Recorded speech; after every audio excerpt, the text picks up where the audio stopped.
તો હવે હું અને મારો મિત્ર રવિ બંને જઈએ છીએ જલારામનો લોચો ખાવા માટે. તો ચાલો બ્લોગમાં બનતા રહો. હું તમને આજ સુરતને મસ્ત મોસમ છે તો તમને મોસમનો વિઝિટ કરાવીશ. તો અમે નીકળી ગયા છીએ VIP સર્કલથી અને અમે આગળ જઈએ છીએ અને હવે અહીંથી અમરોલીનો બ્રિજ ચડીએ છીએ. અમરોલીથી અમે કતારગામ ગજેરા સર્કલ જ્યાં જલારામ લોચો આવેલ છે ત્યાં જઈએ છીએ. તો બ્લોગમાં બનતા રહેજો કન્ટિન્યુ.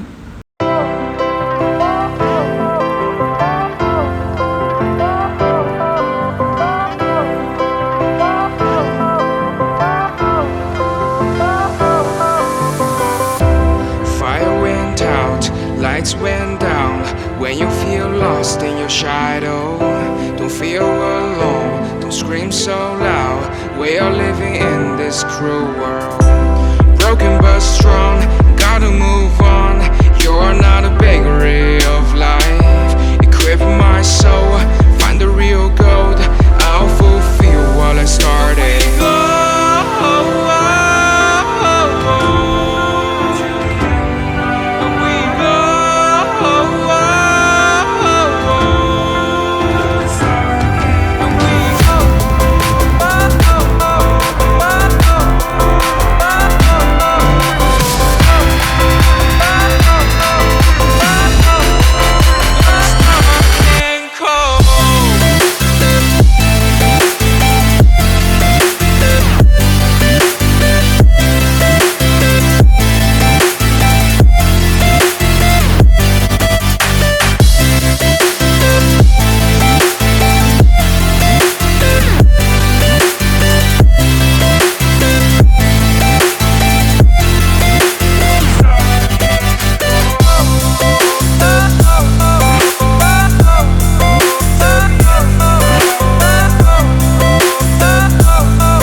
હાલો મિત્રો, તો હવે અમે પહોંચી ગયા છીએ જલારામ લોચો માટે. તો ઓર્ડર આપી દીધો છે રવિભાઈએ અને કમ્પ્લીટ અમારું ડીશ તૈયાર થાય છે. ડીશ આવી ગઈ છે. તો ચાલો તમે એકવાર અચૂક ખાવા માટે આવજો. મસ્ત મજાના બનાવે છે.